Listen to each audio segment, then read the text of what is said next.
Sampurasun.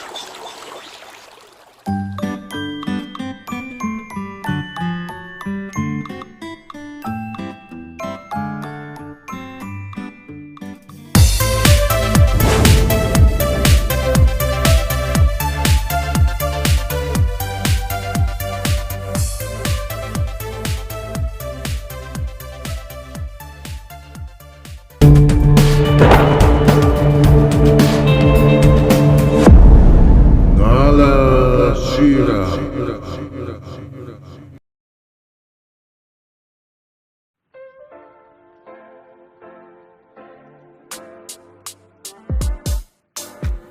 Halo pemirsa, jumpa lagi dengan JTV Channel dalam acara Nalasira. Episode ke-7, Jejak Tarumanegara Part 4, Prasasti Pasir Jambu Koleangkap. Setelah melalui jalur yang ekstrim, tim JTV Channel akhirnya sampai pada lokasi situs Prasasti Pasir Jambu Koleangkap.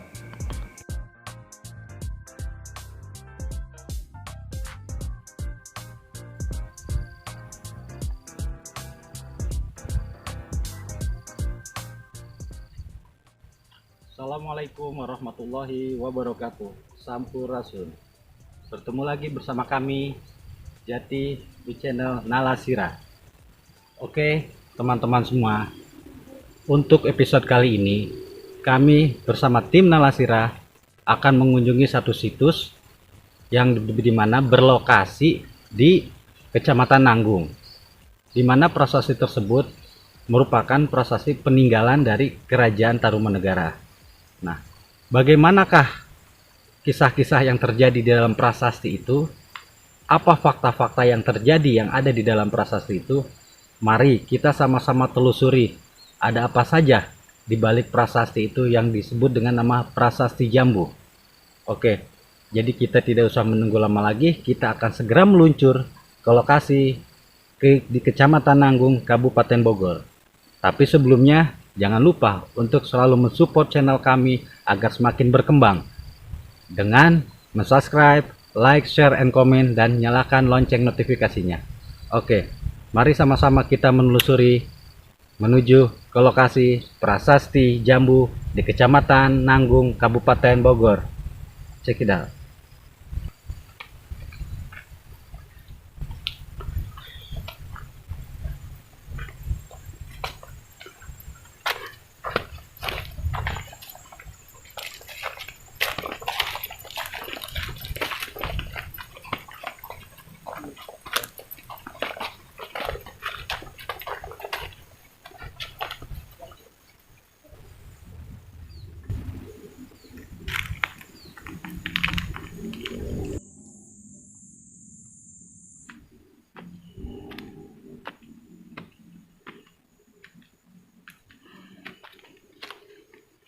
Oke teman-teman, sekarang kita sudah mencapai di lokasi Prasasti Pasir Jambu di Kecamatan Nanggung, Kabupaten Bogor.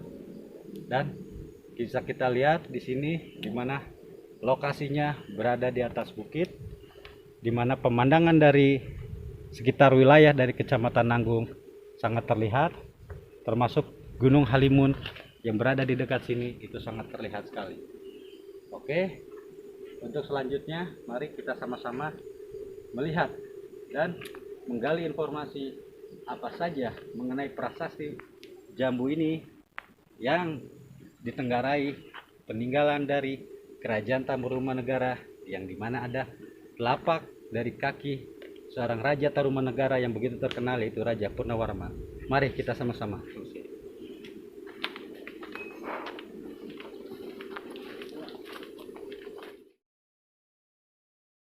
Oke, sekarang kita sudah di Prasasti Pasir Jambu dan sekarang kita sudah bersama pengelola dari Prasasti Pasir Jambu ini.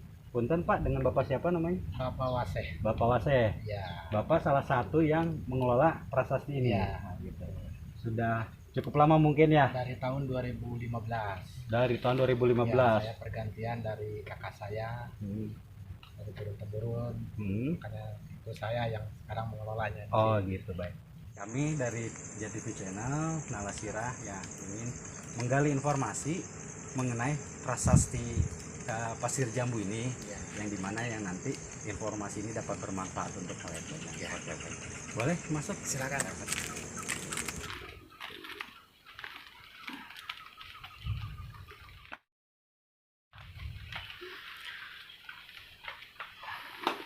Ini ya prasasti.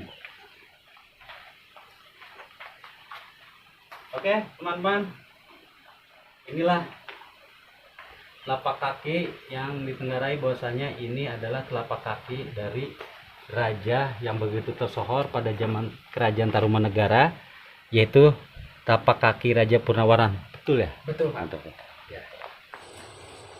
Dan ini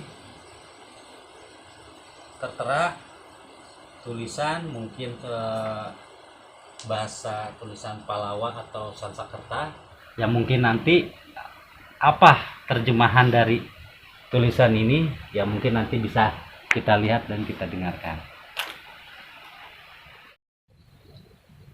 Oke teman-teman, sekarang kami sudah bersama salah satu pengelola dari Prasasti Pasir Jambu ini, yaitu dengan Bapak Wase, yang dimana beliau ini yang meneruskan untuk mengurus dan mengelola prasasti ini.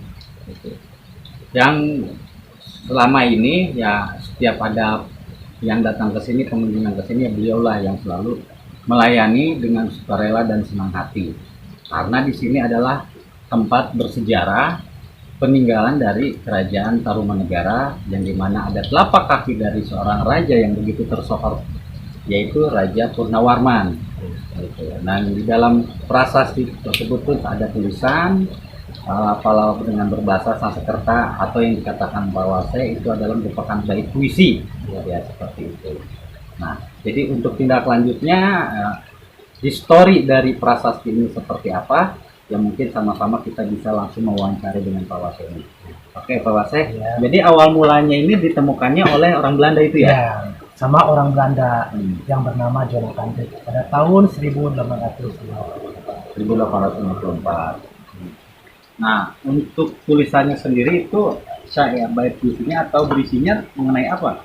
Jadi ini mengenai bahwa raja tersebut gagah dan termasyhur dengan setia terhadap tugas-tugasnya, dan dia yang setia terhadap tugasnya diberi imban atau sebagai pangkat atau keanugerahannya. Anugerah.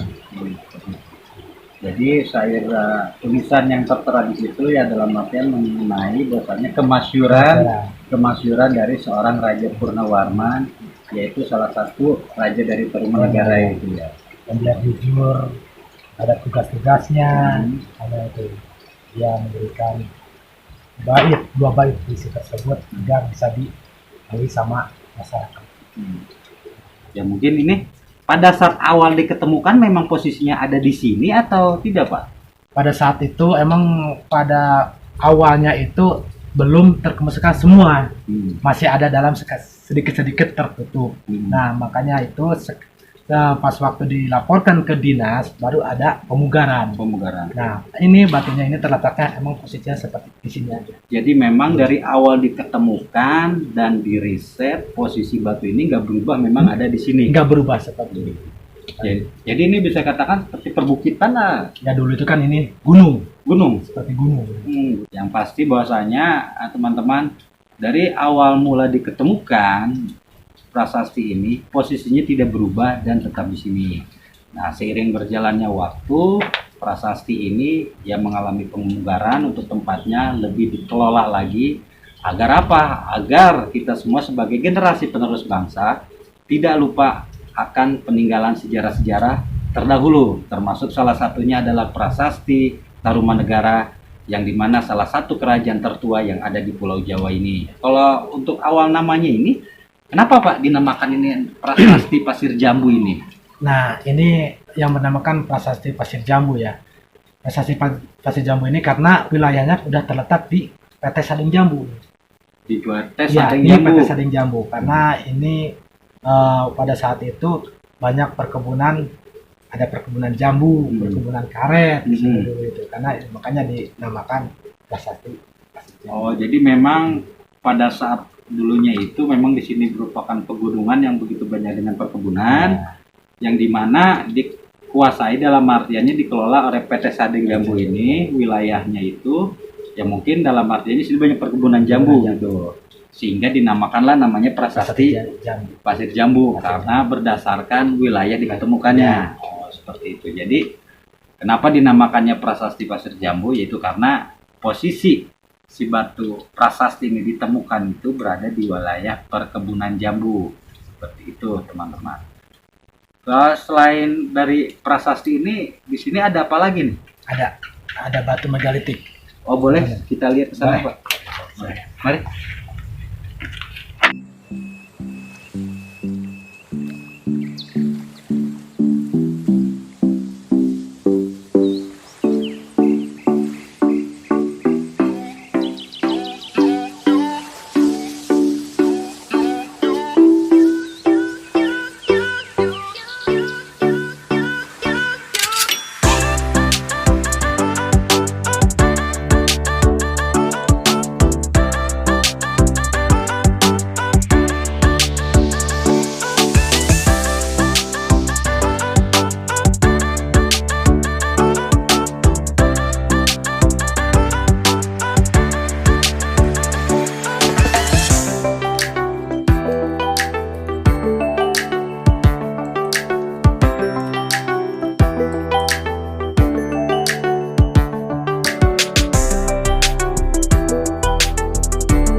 Sekarang kita akan menuju salah satunya lagi, masih di lingkungan Prasasti Pasir Jambu, yaitu ada batu megalitik. Mari kita sama-sama.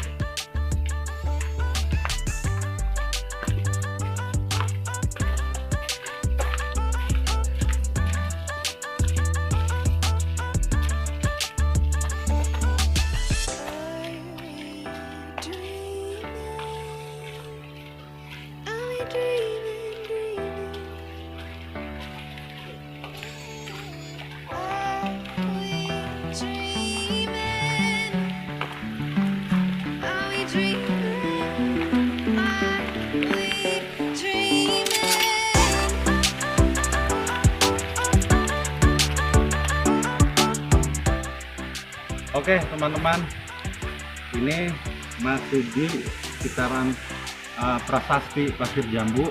Ada juga yang batu begitu besar, yang dimana batu ini ditenggarai bahwasanya batu dari zaman Megalitikum. Kita bisa lihat di sini, bisa dijelaskan Pak Waseh mengenai batu ini, dalam artian ada informasi apa atau cerita apa mengenai batu ini? Jadi pada saat itu sebelum dinamakan sama dinas kebudayaan, warga-warga di sini menyebutkan batu asahan. Di sini sebutnya Ya. batu asahan oleh warga. Ya, jadi berbentuk seperti asahan, makanya disebut batu asahan. Asahan, Ya, seperti golok. asahan golong. Oh, gitu. Jadi ada dari atas juga sangat licin, seperti apa asahan lah, Asahan. gitu ya. Jadi makanya di sama dinas kebudayaan dibilang batu megalit ya, karena berbentuk dari bawah sampai ke atas itu berbentuk persegi, bentuk persegi. Oke teman-teman, jadi ini batu disebut batu megalitikum itu berdasarkan hasil riset dari badan arkeolog. Nah, kalau untuk warga di sini sebelum diriset menyebutkan batu ini adalah batu asahan. Kenapa batu ini batu asahan? Karena dari segi bentuknya, yang dimana di atasnya ini licin seperti ya asahan untuk apa namanya benda tajam seperti golok, pedang dan yang lain-lainnya. Nah, oleh dari Badan Arkeologi ini dikatakan batu megalitikum karena bentuk segi empatnya terus sampai ke bawah dan berdasarkan hasil riset. Dan ini berada lokasinya satu area dengan dari prasasti dari Pasir Jambu, lapak kaki dari Raja Purnawarman dari Kerajaan Tarumanegara. Ini luasnya kurang lebih berapa? Kalau ini luasnya 2000 meter. Luasnya kurang lebih 2000 meter. Jadi luas wilayah ini kan 2000 meter, kalau luas batunya itu 3 kali 280 cm persegi. Jadi dibentuk persegi. Untuk batu Batu yang itu yang prasasti. satunya. Ini belum ada ukur.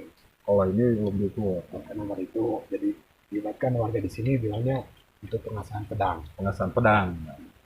Jadi dalam artian orang warga di sini dalam artian mudahnya bahwasanya ini memang batu yang digunakan untuk mengasah pedang.